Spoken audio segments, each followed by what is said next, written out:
दिनर आरंभ करबा आमे सकाळर हेल्दी खाइबारु। आपण माने जदि खाइबाकू हेल्दी करबाकू चाहुचंती ताले मो वीडियो को स्किप न करी शेष पर्यंत देखंतु। एठी मु पनीर, कैप्सिकम, गाजर, टमाटो, मटर ए सब को मु नै जाईची। तापरे काजू और आलमंड को आगरु पानी रे मु भिजेई की रखी देइथिली। किछि भी मसला मु एतरे ऐड करूनी।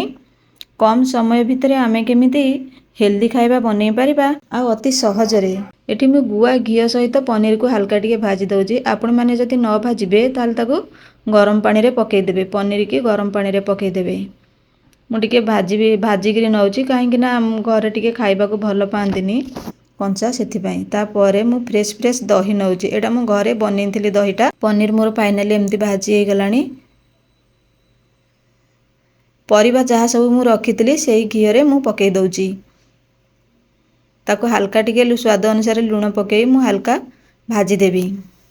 तारा कंचा बास्नाटा जिबा पर्यंत मु ताको भाजी चलीबी। तापरे मु एठी रखिथिली पियाज। आमे माने समस्ते व्यस्तता भितरे रही कि आमे हमर निजर जत्न नै पारुने।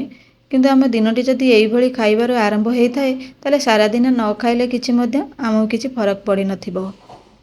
मटर छुई मु पियाज सब पकेई दउची। स्वाद अनुसार लूण पकेई देइची।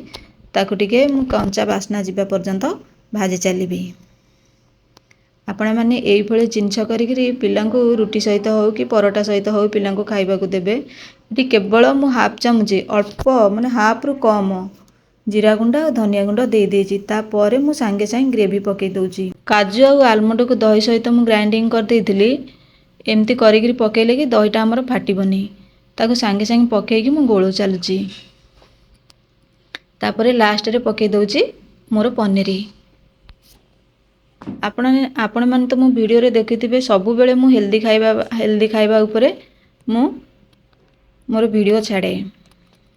आपण मानकु जदि मो वीडियो टी भलो लागि थाए ताले लाइक करिवे, सांग मानन पाखु शेयर करिवे। एम्ति का हेल्दी जिंस बनै करी खाइबे आ पिला मानकु खाइबाकू देबे।